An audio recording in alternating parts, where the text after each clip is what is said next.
Swat expressway पर van ने बस को टक्कर मार दी। हादसे में 16 मुसाफिर जाँ बहक और 8 जख्मी हो गए। ट्रैफिक हादसा सवात एक्सप्रेसवे पर इस्माइलिया के करीब पेश आया। पुलिस हुक्काम के मुताबिक वैन ने रोड किनारे खड़ी बस को पीछे से टक्कर मारी। इत्तला मिलने पर रेस्क्यू एहलकार मौके पर पहुंचे और लाशों और जख्मियों को अस्पताल मुंतकिल कर दिया।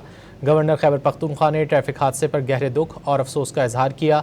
हादसे में जाँ बहक अफराद के लवाहिकीन से दिली हमदर्दी और इजहार ताज़ियत किया। सवात एक्सप्रेसवे पर वैन ने बस को टक्कर मार दी। हादसे में 16 मुसाफिर जाँ बहक और 8 जख्मी हो गए।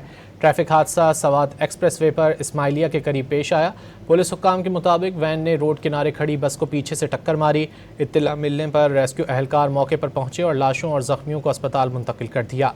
गवर्नर खैबर पख्तूनख्वा ने ट्रैफिक हादसे पर गहरे दुख और अफसोस का इजहार किया। हादसे में जाँ बहक अफराद के लवाहिकीन से दिली हमदर्दी और इजहार ताज़ियत किया। सवात एक्सप्रेसवे पर वैन ने बस को टक्कर मार दी। हादसे में 16 मुसाफिर जाँ बहक और 8 जख्मी हो गए। ट्रैफिक हादसा सवात एक्सप्रेसवे पर इस्माइलिया के करीब पेश आया। पुलिस हुक्काम के मुताबिक वैन ने रोड किनारे खड़ी बस को पीछे से टक्कर मारी। इत्तला मिलने पर रेस्क्यू एहलकार मौके पर पहुंचे और लाशों और जख्मियों को अस्पताल मुंतकिल कर दिया। गवर्नर खैबर पख्तूनख्वा ने ट्रैफिक हादसे पर गहरे दुख और अफसोस का इजहार किया।